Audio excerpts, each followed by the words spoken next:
Luxury bathroom देखते ही सबसे पहली नजर किस पर जाती है? Tiles, shower, bathtub? नहीं, सबसे पहले नजर जाती है वैनिटी यूनिट पर।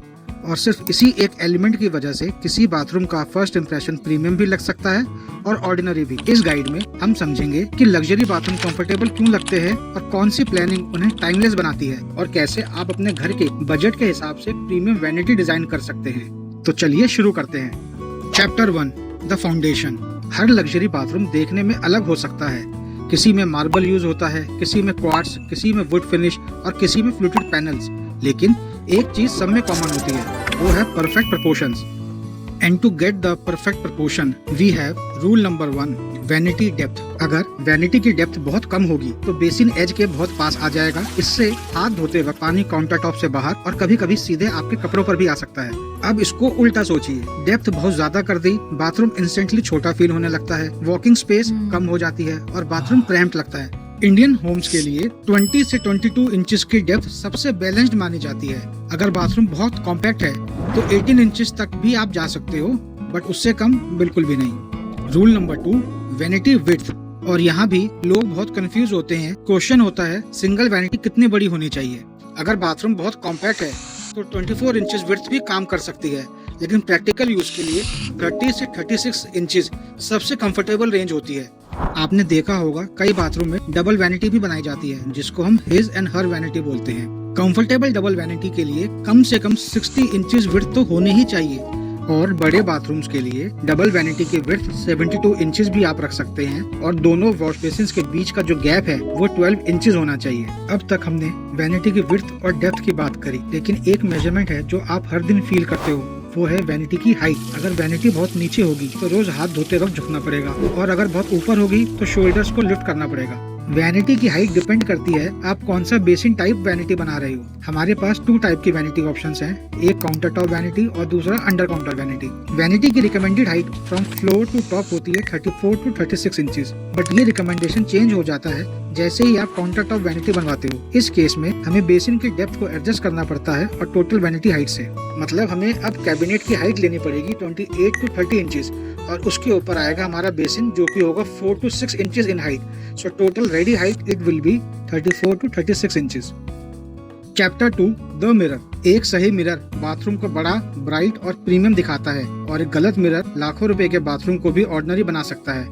Rule number 1, mirror width. बहुत लोग बेसिन देखते हैं और उसके बराबर मिरर लगा देते हैं, बट ये गलत अप्रोच है। अगर आपकी वैनिटी 36 इंचेस की है तो मिरर आइडियली 30 टू 36 इंचेस के बीच में होना चाहिए। अगर वॉल अलाउ करती है तो फुल विड्थ मिरर और भी प्रीमियम फील देता है, क्योंकि मिरर जितना बड़ा होता है उतना ही ज्यादा लाइट रिफ्लेक्ट करता है और रूम विजुअली बड़ा लगता है। अगर आप बाथरूम को एक्सपेंसिव दिखाना चाहते हैं तो मिरर छोटा मत रखिए। लार्ज मिरर लग्जरी का सबसे अफोर्डेबल शॉर्टकट होते हैं। Rule number 2, mirror height. यहाँ कोई सिंगल मैजिक नंबर नहीं होता।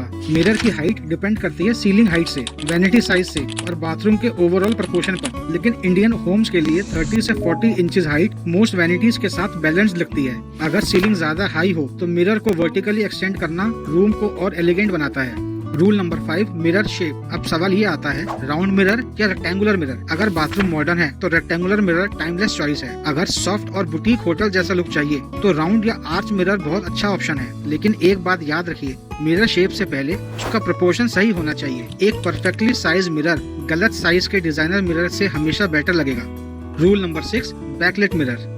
पिछले कुछ सालों में बैकलाइट मिरर का ट्रेंड बहुत बड़ा है और सही डिजाइन के साथ ये बाथरूम को इंस्टेंटली प्रीमियम बना देते हैं। लेकिन सिर्फ एलईडी लगा देना ही काफी नहीं है। अगर लाइट बहुत कूल है तो बाथरूम हॉस्पिटल जैसा फील करेगा, और बहुत वार्म होगी तो शेविंग या मेकअप के कलर बहुत नेचुरल नहीं दिखेंगे। इसीलिए बैलेंस्ड व्हाइट जनरली सबसे बेस्ट प्रैक्टिकल चॉइस होती है।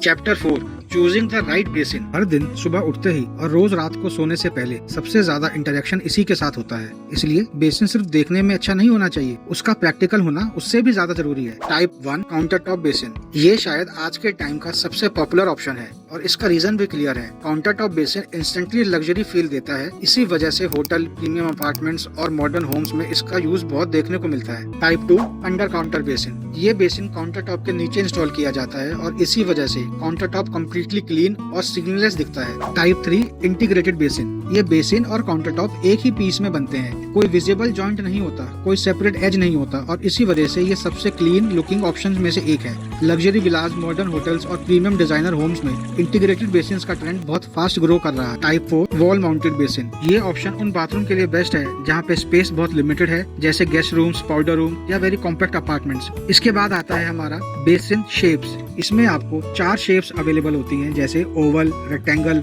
Round and square. राउंड और ओवल बेसिन सॉफ्ट और एलिगेंट फील देते हैं। रेक्टेंगुलर और स्क्वायर बेसिन मॉडर्न और स्ट्रक्चर्ड लुक क्रिएट करते हैं। लेकिन शेप चूज करते वक्त एक चीज जरूर ध्यान रखिए, शार्प कॉर्नर्स ब्यूटीफुल लग सकते हैं लेकिन क्लीनिंग थोड़ी डिफिकल्ट भी हो सकती है, इसलिए कर्व्ड बेसिन जनरली मेंटेन करना इजियर होता है। इसके बाद आता है हमारा बेसिन मटेरियल्स। इसमें आपको 4 ऑप्शंस अवेलेबल होते हैं, ceramic, solid surface, stone and glasses. Chapter 5 choosing the right faucet. Bathroom vanity में फॉसेट्स एक बहुत मेन रोल प्ले करते हैं। ये सिर्फ पानी निकलने के लिए नहीं होता, ये वैनिटी का फिनिशिंग टच है। और बिलीव कीजिए, कभी कभी 5000 का सही फॉसेट 50,000 के इम्पोर्टेड बेसिन से भी ज्यादा डिफरेंस क्रिएट कर सकता है। Type 1 deck mounted faucet. अगर आप प्रैक्टिकल और बजट फ्रेंडली सोल्यूशन चाहते हैं तो डेक माउंटेड फॉसेट एक रिलायबल चॉइस है। ये इंडिया में सबसे कॉमन टाइप है। इसका इंस्टॉलेशन भी इजी होता है और मेंटेनेंस भी सिंपल होती है।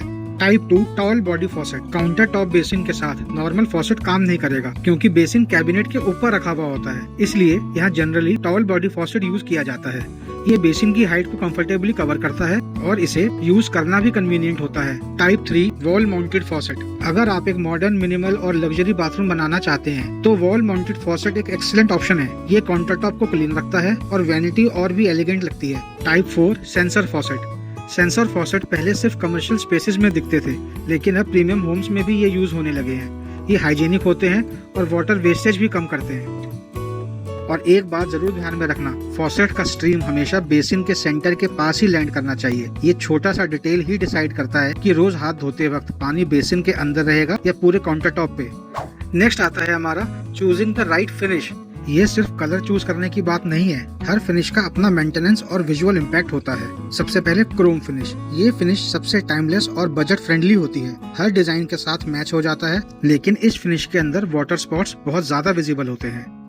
सेकंड है मैट ब्लैक। ये लुक मॉडर्न और बोल्ड फील देती है, लेकिन हार्ड वाटर एरियाज में रेगुलर क्लीनिंग बहुत ज्यादा जरूरी होती है।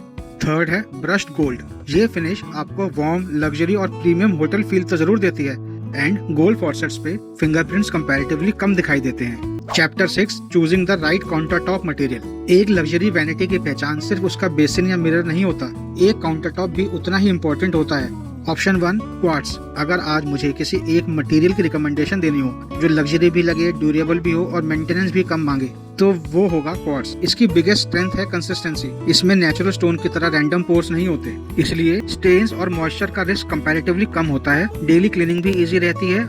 Material 2 marble. मार्बल लग्जरी का एक टाइमलेस सिंबल है। हर स्लैब यूनिक होता है, इसी यूनिकनेस की वजह से मार्बल का चार्म अलग ही होता है। लेकिन मार्बल के साथ रिस्पॉन्सिबिलिटी भी आती है। ये पोरस मटेरियल है, मतलब वाटर, मेकअप, हेयर कलर और एसिडिक क्लीनर्स सरफेस को अफेक्ट कर सकते हैं, इसलिए रेगुलर सीलिंग और प्रॉपर मेंटेनेंस बहुत इंपॉर्टेंट है।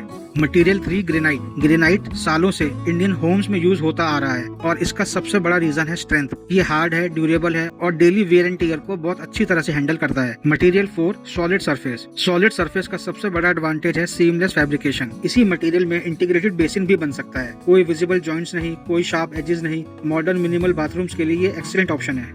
अगर आपको ये गाइड यूजफुल लगी हो तो इस वीडियो को सेव जरूर कीजिएगा, क्योंकि बाथरूम प्लानिंग एक दिन में नहीं होती और जब एक्चुअल कंस्ट्रक्शन शुरू होती है तब ये इन्फॉर्मेशन सबसे ज्यादा काम आती है। और अगर आप होम इंटीरियर के बारे में इसी तरह के प्रैक्टिकल और प्रोफेशनल गाइड देखना चाहते हैं तो चैनल को सब्सक्राइब करना बिल्कुल मत भूलिएगा। बट अगर आपको अपने घर से related curtains, kitchen, TV unit या कलर कॉम्बिनेशंस के बारे में समझना है तो स्क्रीन पे आ रही ये वीडियो जरूर देखना। And once again thanks for watching and keep supporting. मिलते हैं अपनी नेक्स्ट वीडियो में।